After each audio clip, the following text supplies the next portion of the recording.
세상을 위한 복음의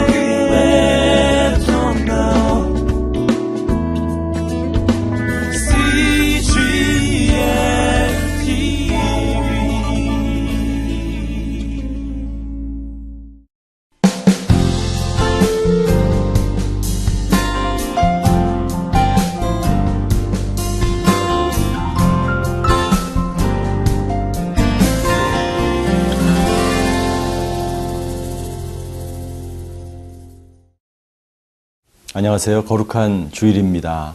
오늘 주일 행복하시길 바랍니다. 은혜가 충만하고 성령이 충만하시길 바랍니다. 세상에는 두 종류의 사람이 있습니다. 성령의 지배를 받는 사람과 세상의 지배를 당하는 사람이 있습니다. 당신은 성령의 지배를 받고 있습니까? 아니면 세상의 지배를 당하고 있습니까? 오늘 성령 충만함이란 어떤 것일까요? 세상의 지배를 당하지 않고 성령의 지배를 당하는 것이 성령 충만입니다. 성령님과 동행하며 성령님께서 인도하신 대로 살아가는 사람, 항상 하나님의 말씀에 순종하며 성령의 인도하심 따라서 살아가는 사람, 그 사람이 성령 충만한 사람입니다. 오늘 하루 세상의 지배를 받는 것이 아니라 성령의 지배를 받는 저와 여러분들이 되시기를 주임으로 축원합니다.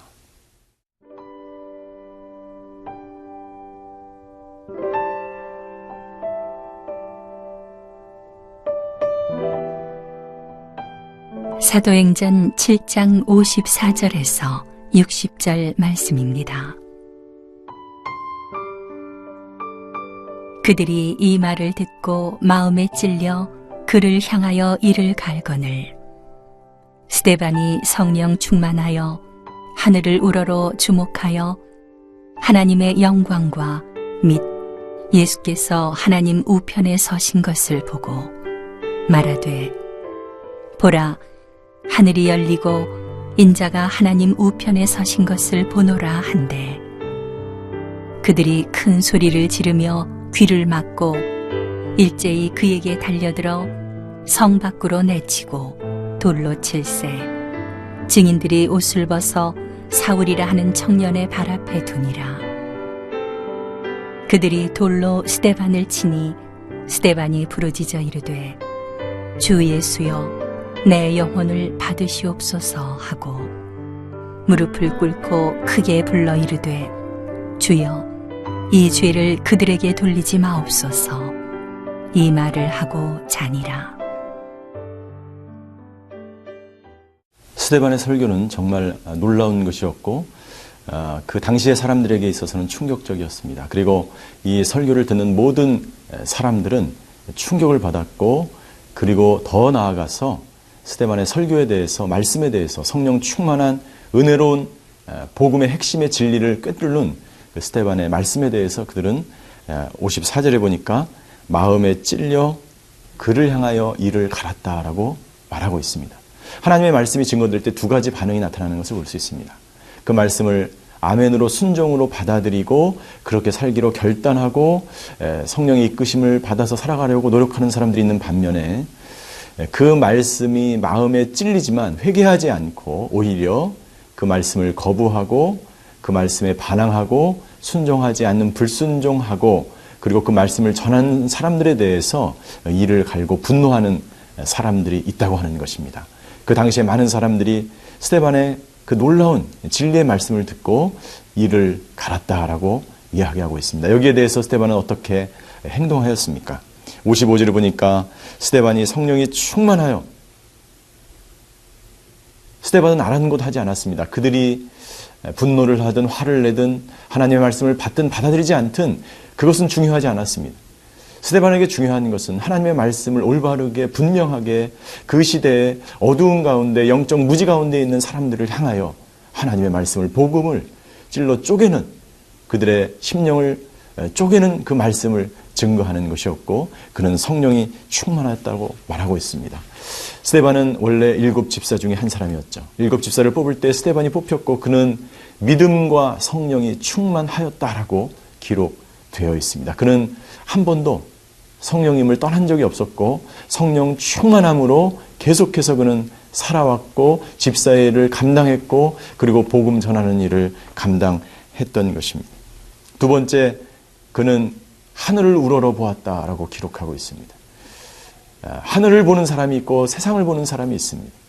어려움과 환난이 당할 때에 나를 핍박하고 모함하고 나에 대하여 분노하고 이를 가는 사람이 있을 때에 하늘을 보는 사람이 있고 그 사람에 집중하는 그러한 사람들이 있습니다. 사랑하는 우리 성도 여러분, 시청자 여러분, 당신을 향하여 분노하고 이를 가는 사람이 있습니까? 하늘을 우러러 보십시오. 하늘을 우러러보는 사람은 미래가 있습니다. 소망이 있습니다. 기쁨이 넘칩니다.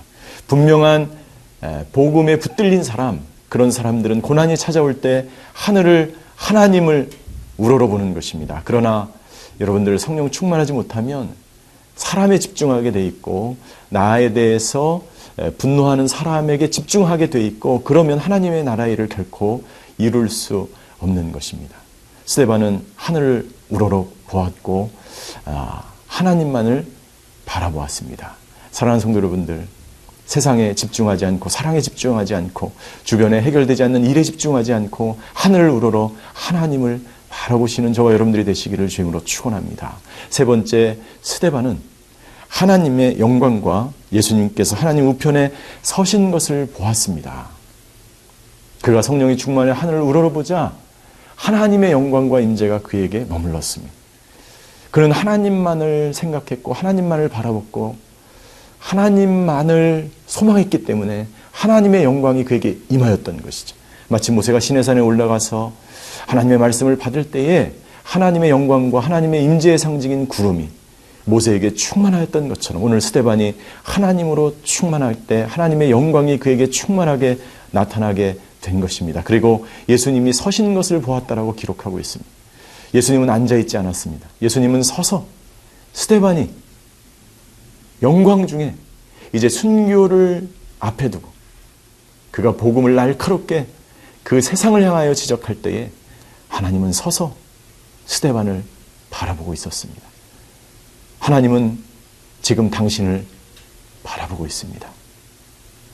당신이 고난을 당하고 당신이 핍박을 당하고 당신이 선교지에서 복음을 증거하며 혹은 당신이 가정에서 당신 혼자 믿기 때문에 핍박을 받을 때 학교에서 직장에서 당신이 홀로 많은 사람들이 당신을 향하여 돌을 던지며 핍박을 하며 비난을 할 때 하나님은 당신을 지켜보고 계십니다. 아마도 예수님은 팔을 벌려서 스데반을 향하여 팔을 벌려서 사랑스러운 눈으로 바라보고 있었을 것입니다.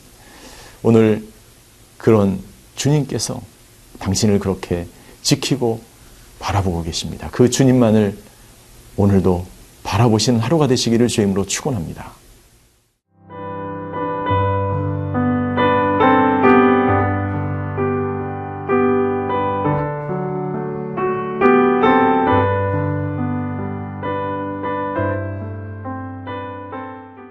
스데반은 하나님의 영광을 보았고 그 보좌 우편에 계신 예수 그리스도가 서서 자기를 향하여 바라보고 계신 것을 스데반도 또한 보았습니다.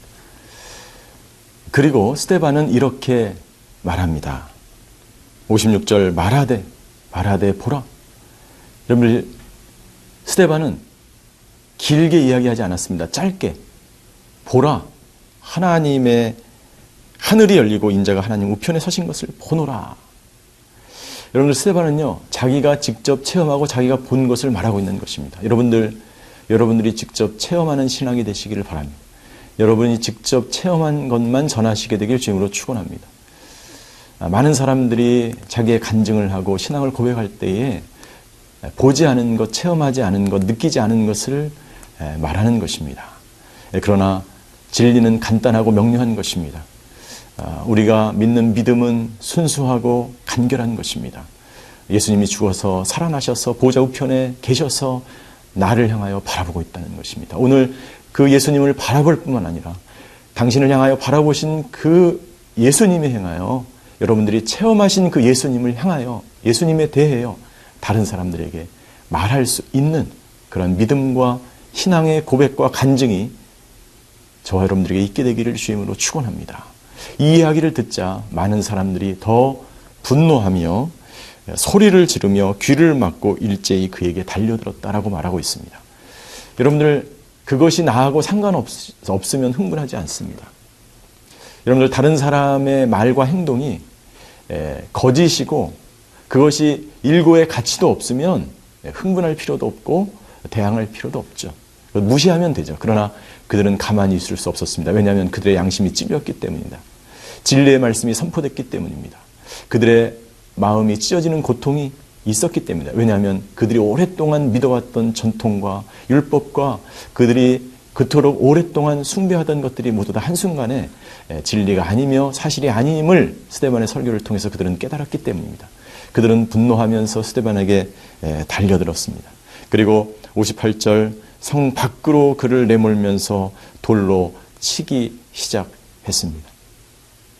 이것은 모세의 율법에 보면 하나님의 이름을 모욕하는 자는 성 밖으로 내보내서 돌로 치라고 하는 율법에 증거하며 율법에 따라서 스데반을 돌로 죽이는 현장인 것입니다. 여러분들, 세상의 종교와 세상의 이데올로기와 그 어떤 사상도 거기에는 사랑도 없고 자비도 없고 긍휼도 없는 것입니다. 자비가 있다고 이야기하지만 그것은 자기네 이익을 위한 자비인 것이고, 긍휼을 베푼다고 하지만 그것은 자기의 목적에 부합할 때만 하는 것이죠.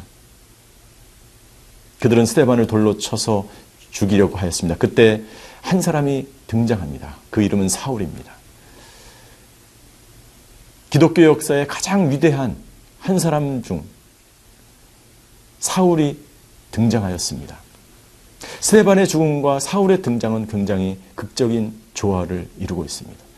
스데반이 순교를 해서 무의미하게 죽은 것 같지만 두 가지 큰 일을 했습니다. 그것은 뭐냐면, 사람들이 어두움과 모순과 오랜 전통과 진리가 아닌 것에 그들이 오랫동안 살아왔다는 것을 증명했고, 두 번째는 바울이라고 하는 당대의 가장 유명한 학자요, 복음 증거자요, 순교자요, 선교사인 그 바울을 잉태하는 중요한 현장 가운데 스데반의 순교가 있었다는 것입니다. 스데반은 순교했지만 바울이라고 하는 유명한 하나님의 사람을 잉태한 것입니다. 바울이 이 장면을 보면서 그는 충격을 받았을 것입니다. 아마도 바울은 이 순교와 핍박의 주도자였던 것 같습니다. 그러나 사울이 바울이 되는 결정적인 그 순간으로 넘어가는 클라이막스의, 사도행전의 클라이막스의 한 장면에 우리는 도달하고 있는 것입니다. 당신이 이름 없이 빚도 없이 선교지에서 순교할 때, 그리고 당신이 당신의 가정을 구원하고 당신의 가정을 하나님께로 돌아오게 해서 순교하는 그 현장 가운데, 당신이 희생하는 그 현장이 바로 또 한 사람의 생명 잉태하는 현장이라는 것을 잊지 않게 되기를 주님으로 축원합니다. 기도하시겠습니다. 하나님, 오늘 스데반의 순교를 통해서 오늘 우리에게 말씀해 주신 하나님께 감사를 드립니다. 스데반의 죽음은 죽음을 기꺼이 기쁘게 맞이하는 죽음이었고, 그의 죽음은 영화로운 죽음이었고, 그는 끝까지 복음을 담대하게 증거하는 담대한 죽음이었습니다. 여러분들, 하나님, 우리도 마지막에 이렇게 스데반처럼 하나님의 영광을 위하여 그렇게 살다가 하나님의 영광을 위하여 죽는 그런 인생이 되게 하여 주시옵소서. 감사드리며 예수 그리스도의 이름으로 기도하였습니다. 아멘.